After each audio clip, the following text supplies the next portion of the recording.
My name is Lomeli.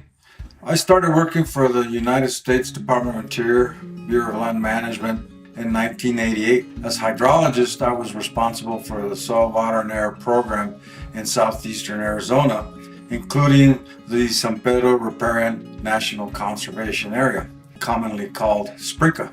The conflict on the San Pedro River was, and still is, that many years of groundwater overdrafting in the Fort Huachuca Sierra Vista area created a large and growing cone of depression, which intercepts groundwater flowing from the mountain fronts towards the river that diminishes groundwater dependent base flows and threatens to dry up the last remaining perennial reach within the SPRICA. I was initially instructed to raise public awareness on that issue. I was doing very well at bringing attention to the river. Several groups and the news media were advocating water conservation and environmental protection.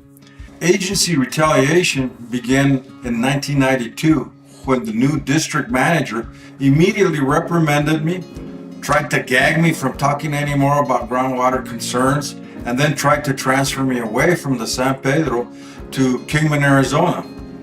He said there's lots of money involved in this issue, that I should get on board the federal family train, and that I better prepare to testify as the government's expert witness that the Central Arizona Project, CAP, would be the sole solution for the San Pedro. Science simply did not and does not justify that.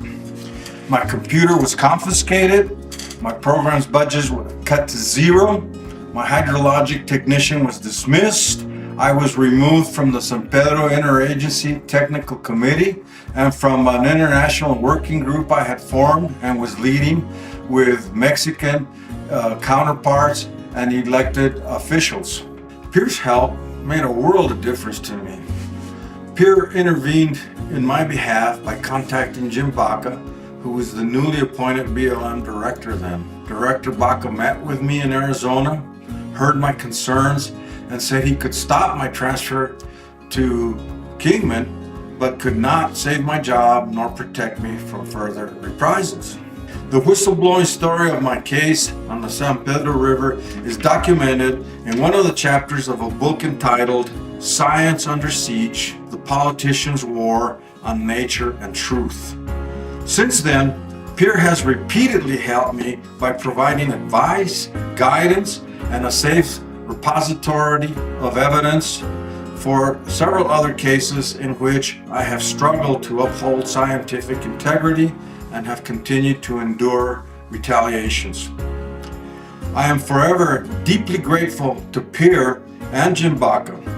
Without PEER, I would have been a quickly, seriously silenced and sidelined scientist.